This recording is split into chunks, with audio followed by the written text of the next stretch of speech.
Hello and welcome to this month's IRQTC Training Tips newsletter. I'm Brian Traskos, the founder and director of the Institute for Rehabilitative Qigong and Tai Chi.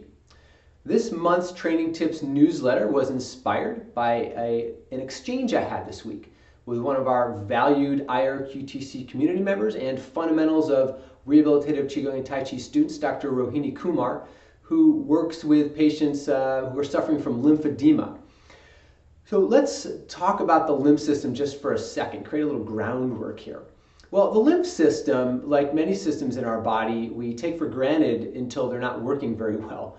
And then we notice that there's a problem. And in the case of the lymph system, we would notice pretty quickly because we'd have edema or swelling in our hands, our feet, our extremities, primarily is where we would notice those types of things. So what does the lymph system do? The lymph system is our primary detoxification system for our body. Lymph fluid is this clear, colorless fluid that bathes the entire body, that actually washes the cells out. Components of the lymph are actually produced in the cells during respiration, during normal processes in the body that our cells use to make energy.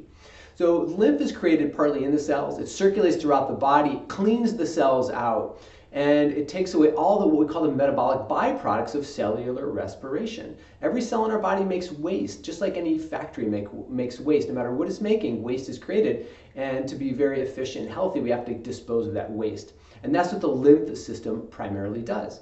And it primarily disposes of it in one of four ways. I like to say we either breathe it out, sweat it out, pee it out, or poop it out. That's how all the wastes get out of our body, and the lymph system is primarily responsible for cleaning the body up and disposing of all these waste products. I also like to say that the lymph system is the most important system in the body for healthy aging. We like to say that healthy aging is simply the body's ability to consistently detoxify itself. All right, so let's keep going on with the lymph system here. In the case with people who have lymphedema, who are dealing with those types of things, with lots of swelling in the hands, the feet, the extremities, the groin, these types of things, that can happen after surgeries, after certain medical treatments, accompanied along with other disease processes. These issues are really a big problem for a lot of folks. And by the way, we don't have to wait to have a lymphedema issue to take good care of our lymph system. If anything, it's really the other way around, right? If we're really taking care of these things, they function better, and we live more healthily overall.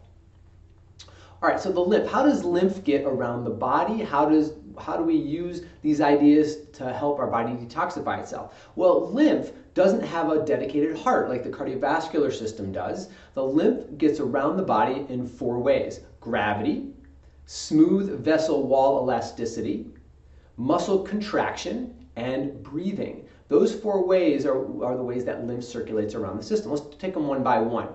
Now for gravity, the technique we're going to go over today, we can do this in any position, standing, sitting, or lying down. However, if we're going to take the best advantage of gravity, then lying down, we take advantage of the lymph's ability to come back to the center of the body, which is where the primary lymph channels are, or not lymph channels, lymph chambers are, that then the lymph can get out of the body from. So ideally, right, the lymph comes from the extremities into the torso of the body and then into the cardiopulmonary system or the kidney systems or something to be excreted from there. But it's got to come back to the center of the body at some point in time. So when you're standing up, the lymph is going to have a tendency to go down towards your feet because of gravity. If you're standing on your head, lymph would have a tendency to go up towards your head because then you're on your head. So it's going to follow gravity. When we lie down, we help lymph be able to come back to the center a little bit easier. So we're going to show our technique today lying down, although you can do it in any position. All right, the next one, smooth vessel wall elasticity. So what's that all about? Well, just like a compression stocking, and lots of people who have lymphedema who are dealing with these issues use compression stockings, because if you have swelling in your hand and you put a compression mitt on or something on your forearm, then it's going to squeeze and compress the lymph in a graded fashion. So fluid will flow from an area of greater pressure to an area of lesser pressure. So if you had more pressure in your hand and the stocking then became less pressure, or graduated as it came towards your elbow, then the fluid will flow centrally towards here. In the case of your foot, if you had a stocking on and you had more pressure at your foot and it came to less pressure as it came up towards your calf, then the fluid would be again, guided towards the area of less pressure, which would be up towards your calf when you use graduated stockings. Now, in our vessel walls, actually, so whether it's blood or lymph, the fluid in your body has to get around your body some way, and it travels in vessels, whether they're veins, whether they're arteries, whether they're capillaries. You've got to get around through these tubes in your body. And our lymph travels through lymph vessels. Now, the walls of the lymph vessels are elastic. When there's more pressure on the inside of the chamber, of the vessel actually, the walls will increase their elasticity to push back more. And when they push back more and squeeze more, then the fluid gets propagated up the system back towards the central chambers again. So the vessel walls themselves are elastic, and they have more elasticity with the more pressure that's placed on them, just again like a compression stocking would be. Okay, now the important thing to remember about this is that for vessel walls in the body, whether there are arteries, capillaries, or veins, the amount of elasticity in the cell wall is highly determined by the amount of nervous system activity in the body, especially the autonomic nervous system.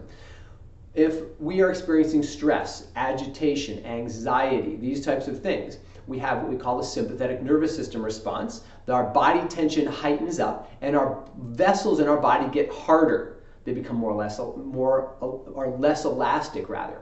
Now, when we are relaxed, and we're in what we call a parasympathetic dominance, when we're relaxed, when we're comfortable, when our nervous system activity decreases and slows down in that way, and we have a parasympathetic response, the elastic walls can function better. Now they're returned back to their natural elastic state, and when they fill, they can compress and push lymph along. So that state of relaxation is really, really critical to enhance the elasticity in the vessel walls. Okay, next, muscle contraction. Whenever you contract a muscle and you squeeze and release and squeeze, each squeeze pushes fluid out of the muscle. Each relaxation draws fluid back into the muscle, just like a sponge. You can imagine if you have a sponge and you squeeze it out, right? All the fluid gets squeezed out of it. You open your hand up and the sponge naturally recoils and contains space again. And if it's in the presence of water, it'll draw fresh water back into the sponge again. And all you have to do is compress it, squeeze it out, you open it up, it naturally draws back in again. Well, muscles act very similar to that. And when they're filled with fluid from lymph vessels in the muscles, when we squeeze, we push the fluid out. When we open, we draw it back in again. So this muscle contracting, open and close, will help to push lymph fluid through the body. So that's number 3. Number 4 is breathing. Especially abdominal breathing helps to move lymph through the body. And this gets a little more complicated with some of the metabolic systems that we talk about, but primarily when we abdominally breathe and our diaphragm drops down through an abdominal breath, it helps to move lymph from the large lymph chambers in the abdomen and the torso up into the cardiovascular system so that they can get excreted in the body primarily through the breath in this particular case, but really through all those 4 systems that we had previously talked about. So the practice that we do with our rehabilitative Qigong and Tai Chi lymph pumping practice, what we call squeezing out the sponge, is a progressive practice. We start in very low movements that are very safe, and we progressively make the movements larger as they are safe and comfortable for people. We incorporate all 4 modes of lymph activity: gravity, smooth vessel wall elasticity, muscle contraction or contractility, and breathing. Those are the 4 ways, and we're going to do all of those today in our supine, squeezing out the sponge practice. Okay, so let's do this together. I've got my trusty ball here, which you can use or choose not to use. You have a couple of positions you can choose from. If you have edema, or if there's edema in the lower extremities, you may choose to elevate the extremities, which will help fluid drain back to the torso. You certainly could have legs here or straight out as well. Whatever is most comfortable for you and whatever gives us the greatest effect in terms of our lymph flow. But I'm going to grab that ball again. All right. Now, to start off with this movement, we're going to just think about very small and easy movements. An opening movement and a closing movement on squeezing out the sponge. We're going to incorporate breathing along with these movements, okay? And we do it in a progressive nature. We actually use what we call progressive muscle relaxation. This is a technique that's been shown in research to help increase a parasympathetic nervous system response, which is critically important for the elasticity in the lymph vessel walls. Okay, so the movement is very simple. On an exhale, with our exhale, we just do a little squeeze at the feet and a little squeeze at the hands. Okay, about a 30% contraction, so pretty easy. And then inhale, just open. And then exhale, go ahead and do another squeeze at the feet, maybe at the knees now. You can see I'm pushing into that ball a little bit. So I'm also contracting my calf muscles and my forearm muscles and my elbows just a little bit. Exhale, long exhale, and then slow inhale. Let that sponge slowly open back up. And then slow exhale again. I'm going to squeeze my feet. I'm going to squeeze my calves. I'm going to now contract my thigh muscles. I'm going to contract my shoulders and my biceps a little bit now. Squeezing out. And then relax, open. Still at about 30 or 40% of your contractile ability. All right, squeeze, feet, calves, thighs, shoulders, arms, forearms. I'm squeezing my abdominals a little bit now too. And then inhale.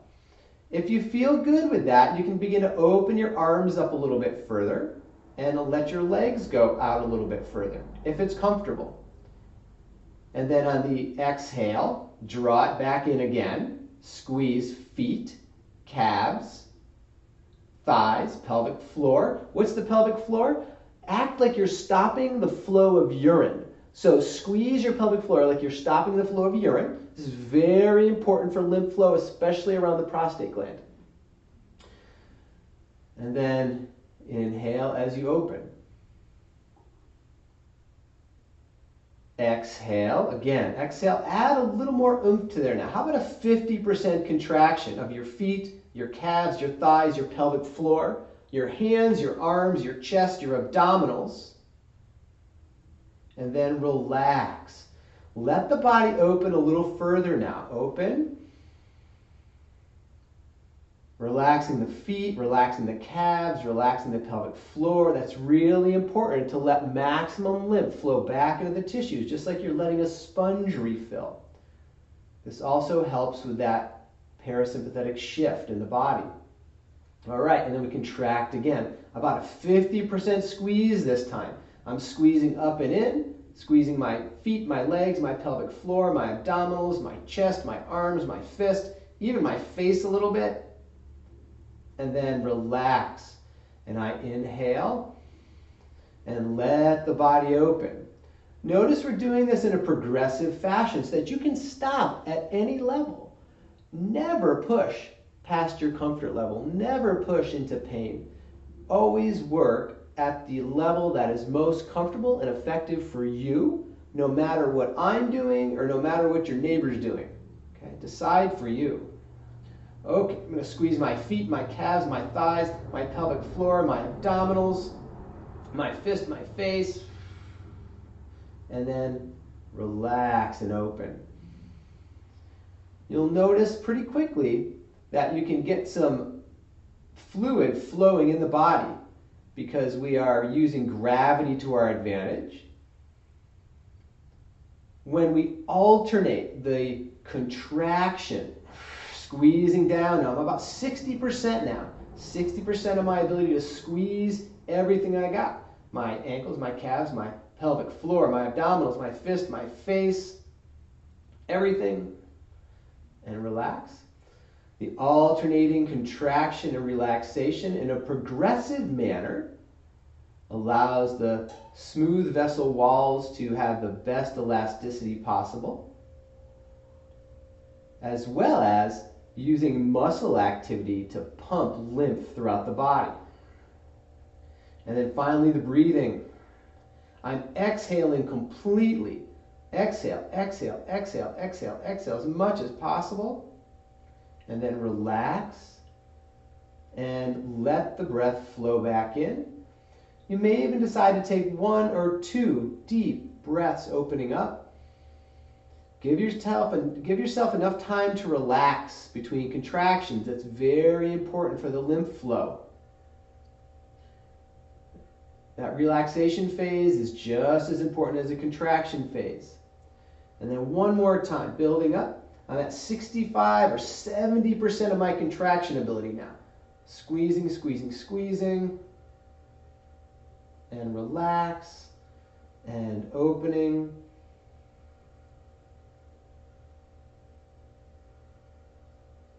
Opening, opening. As far as you comfortably can. And let's just go one more time. Squeezing the feet, squeezing the calves, squeezing the thighs, pelvic floor. About 70% contraction of everything in the body.